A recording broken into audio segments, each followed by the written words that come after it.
I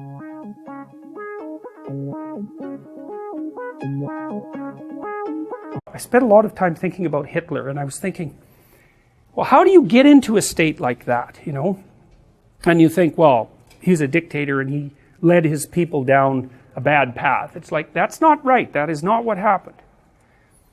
They had a conspiracy together and went down a bad path. Now, think about it this way.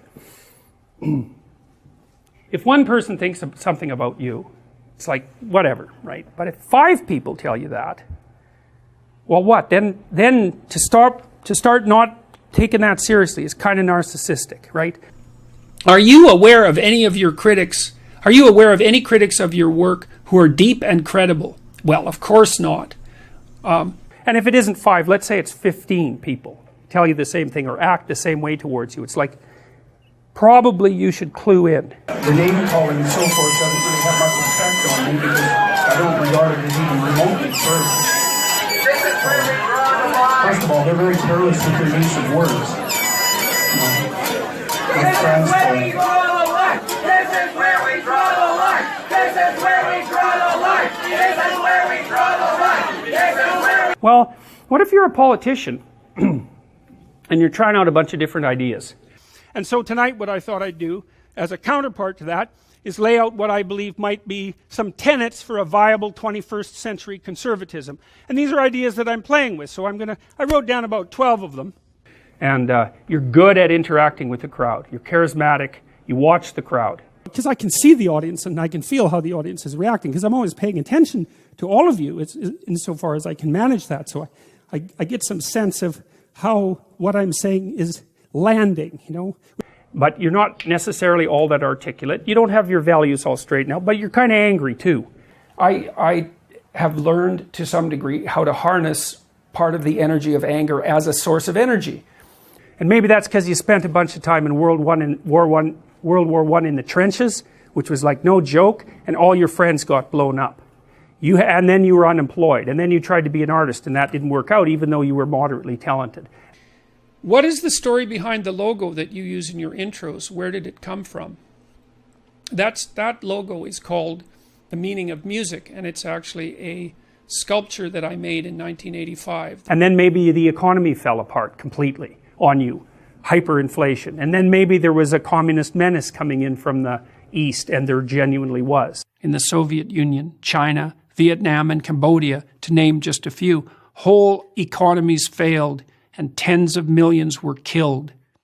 We fought a decades-long Cold War to stop the spread of those murderous notions. But they're back in the new guise of identity politics.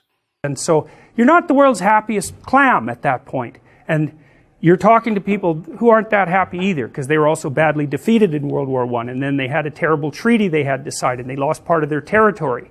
And so the crowd's not happy, and neither are you, and there's reason for it. And so you start talking to them. You don't know what you're upset about, and neither does the crowd. So you start to articulate some things about why you might be upset. I've received many letters and many comments from friends of mine and colleagues who've been criticizing everything I say. No wonder. I don't speak perfectly, and my arguments aren't perfectly formulated. Neither are anyone else's. And we have to be able to say what we have to say badly, or we won't be able to think at all. And some of them fall flat, but you're paying attention to the crowd. So you stop saying those things. And some of the things make the crowd really wake up and listen. I can see that in the audience. It's so interesting because I can lay out a story. People go like this, and they're doing that all the time. It's like the lights are going on. And that's a really, well, there's almost nothing better than that, to watch lights go on when you're talking to people. It's like, that's just absolutely fantastic. And so you start saying more of those things, right? It's an unconscious dialectic between you and the crowd. It's mediated by consciousness, but it's not like you're sitting there saying, although you might be, I'm going to tell this crowd more what it wants to hear. I was thinking the other day, a journalist asked me why why people are responding so positively to what I'm saying, the young men, for example, and I thought, why? Yeah, that's a good question. He says, well, I'm actually on their side. It's more sophisticated than that, and so you do that 1,000 times, and you do that to ever-increasing crowds. I'm bearing up under the heaviest load I can imagine, and it's really helping. and the crowd really starts to go mad. And they basically tell you that you're the savior of the nation. They say, I was in a very dark place. I was addicted. I was drinking too much. I had a fragmented relationship with my fiancée, and I wasn't getting married. Things weren't going very well with my family. My relationship with my father was damaged. I didn't have any aim. I was wasting my time. Some variant of that, some combination of those. And they said, well, I've been watching your lectures. I've decided to establish a purpose. I'm trying to tell the truth, and things are way better. It's like, how many bloody people have to tell you that before you start to believe it? And so, let's say I've done maybe 8 or 9 large-scale public talks in the last 2 months, so that's probably 20,000 people. And you know, I would say with a typical person, 100 will do it. That'll get you going, man. If 100 people tell you specifically why you're special, you're going to be thinking, even if you're kind of humble to begin with, you're going to be thinking, geez, there's got to be something to this, man. So that's about 7,000 people who have said that to me. And then people stop me on the street all the time and tell me exactly that story, which is just wonderful. Like, you can't imagine how good it is to be able to go to places you've never been and to have people stop you on the street spontaneously and say, look, my life is way better than it was. It's like, it's so good. But if it's 1 million people and they're roaring their approval, well, and then when it's a whole nation, it's like, good luck withstanding that. There's just not a chance. How are you going to withstand that?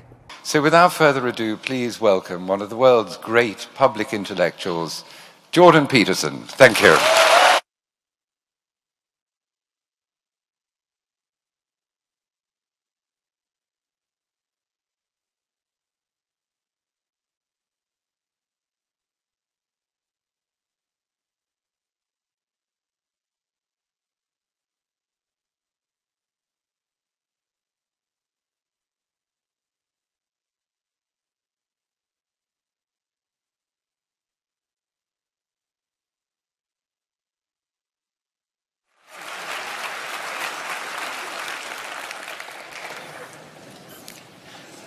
Well, that was nice.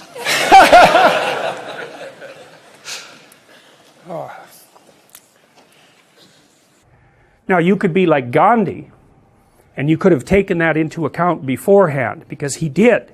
He read Tolstoy, by the way. He was a student of Tolstoy, and it's very interesting, because Tolstoy was the person who developed the techniques of nonviolence that Gandhi used. And Tolstoy was also a deeply religious writer, apart from his novels, which are not, I wouldn't say, really in the religious category, although they're profound. Tolstoy stressed humility with nonviolence. He really stressed it, and that's what Gandhi took to heart. And the governor was asked during a debate what he would do if a released prisoner had raped his daughter or his wife. And he gave a very weak answer. What was his name? He gave a very weak answer of something about, letting the law take its due course. And that's the wrong answer, right? The right answer is, I would be compelled with every fiber of my being to hunt that person down and to tear him into bits. But I won't do it. Now, so what's the purpose of the justice system? It's to alleviate you from the responsibility of revenge. That's what it's for. Because otherwise, what happens? You kill 1, I kill 2. You kill 4, I kill 8. You kill 16. And soon, everyone's at war. And so God protects Cain to stop that from happening, to stop the feud from emerging, because those things can go forever, and then from transforming the entire society into a state of war. That's what Gandhi took to heart. So he lived a very, very, very, very simple, bare-bones, ascetic life. And that was to kind of see if he could keep his damn ego tamped down while the groundswell was building behind him. And he dressed really simply, and he didn't own much, and he ate very simply, and he just tried to stay away from the whole materialistic success element that would be an element of what would turn him into an actor and also inflate his ego. And, he seemed to do that pretty well. Dostoevsky said straightforwardly, if there's no God, so if there's no higher value, let's say, if there's no transcendent value, then you can do whatever you want. And that's the question that he's investigating. And you see, this is why I have such frustration, say, with people like Sam Harris, the sort of radical atheists, because they seem to think that once human beings abandon their they're grounding in the transcendent, that the plausible way forward is with a kind of purist rationality that automatically attributes to other people equivalent value. It's like, I just don't understand that. They believe that that's the rational pathway. What the hell is irrational about me getting exactly what I want from every one of you whenever I want it at every possible second? Why is that irrational? And how possibly is that more irrational than us cooperating so we can both have a good time of it? I don't understand that. I mean, it's as if the psychopathic tendency is irrational. There's nothing irrational about it. It's pure naked self-interest. How is that irrational? I don't understand that. Where's the pathway from rationality to an egalitarian virtue? Why the hell not every man for himself and the devil take the hindmost? It's a perfectly coherent philosophy. And it's actually one that you can institute in the world with a fair bit of material success if you want to do it. But what I'm saying is that you have to be an extraordinary person, you have to be extraordinarily wise, and you have to take ridiculous precautions if you're going to put yourself in the public sphere like that and expose yourself to that kind of adulation without becoming a puppet of the crowd. What I'm trying to do is to say what I think as clearly as I possibly can and to listen to the feedback and modify my message when that seems to be necessary. And apart from that, I'm willing to let the chips fall where they will. And that's what happened to Hitler. I mean, it's not like he wasn't also a conscious manipulator and surrounded himself by people who were propagandists and all of that. So there was a conscious element, but you got to think these things through and see how that dialectic develops. Like, he learned how to appeal to the darkest fantasies of the crowd. He was really, really good at it. Not what he did at all. He said, all right, fair enough. I get it.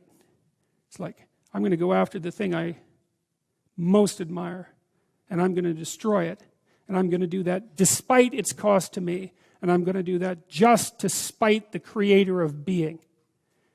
Well, that's exactly what Harris did at Columbine. It's exactly what he says, in fact, in his uncanny writings. It's why the mass murderers always shoot themselves afterwards, not before. Because you might wonder, if you're so upset with the structure of being, why you don't just commit suicide in your basement? Why do you have to go out and mass murder before you top it off with a gun to your forehead? Well, you don't make the point as effectively if you just commit suicide in your basement. It's like, well, my life means nothing to me, but neither does anyone else's, and neither does the structure of being itself, and I'll take all my revenge as much as I possibly can, and then just to show you how little I care, I'll cap myself off at the end. And I would say also, people say all the time, I don't understand how that could happen. It's like, I don't believe that. I think an hour of thought, of real thought about your darkest feelings about existence itself, illuminates the pathway to that sort of behavior quite clearly. And I think if you, I mean, I might be wrong. Like, I might be a darker person than most, and it's certain. Okay.